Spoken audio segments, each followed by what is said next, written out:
लातूर जिल्हा परिषदेचा अध्यक्ष ठरवण्यासाठी प्राथमिक बैठक जी आहे ती राष्ट्रवादी काँग्रेस आणि भाजपाचे आमदार आणि मंत्री जे आहेत त्यांची झालेली आहे। आमदार संभाजीराव पाटील निलंगेकर जे आहेत ते आपल्यासोबत उपलब्ध आहेत, त्यांच्याकडनं जाणून घेणार। बैठक झाली महायुतीच्या संदर्भाने, म्हणजे जिल्हा परिषदेचा अध्यक्ष करण्याच्या संदर्भाने काय तोडगा निघाला किंवा चर्चा झालेली आहे? नाही, आम्ही महायुती म्हणून सर्वजण एकत्रित बसलो होतो आणि या विषयाच्या अनुषंगाने निवडणुका झाल्यानंतर जसं एक श्रमपरिहार असतं तसं आम्ही सर्वजण एकत्रित बसून निवडणुकीबद्दल चर्चा झाली आणि महायुती सर्वजण एकत्रित एका दिशेने विचार करून चालतील। त्याच्यामध्ये काय अशी कुणी काय असं काही विषय झालेला नाही। म्हणजे भाजपाचा अध्यक्ष होईल की बघ राष्ट्रवादीचं काही चर्चा झाली? ह्या कोणत्याच विषयाच्या अनुषंगाने मीच आज वर्तमानपत्रातून मला कळालं की बाबा अशी काहीतरी चर्चा झाली, हे झाली।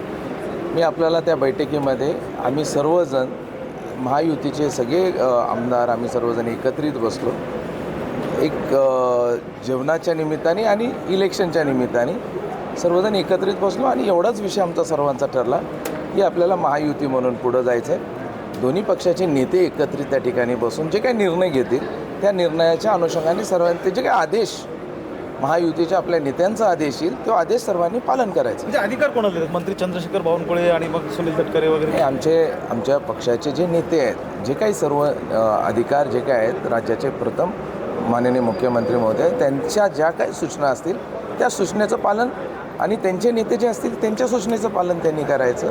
त्याच्यामुळं कुठंतरी तर्क वितर्क कुणीतरी काहीतरी हे मला असं वाटतं की मी पाहिल्यानंतर असं काहीच विषय नाही आहे। आणि सहज आता मध्ये काँग्रेसचे नेते देखील बसले होते, त्यांनाही विचारलं काय तुमची, त्यांनी मला विचारले, म्हटलं तुमचं काय झालं आहे का, ठरलं आहे का?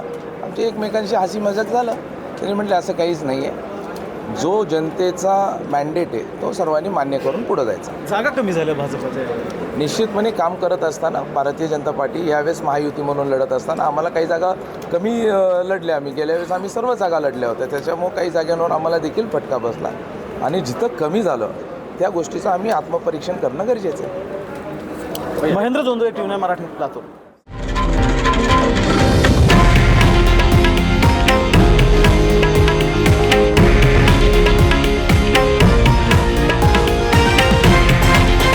हे आहे देशातील नंबर 1 न्यूज नेटवर्क आणि आपण पाहत आहात TV9 मराठी, एकमेव।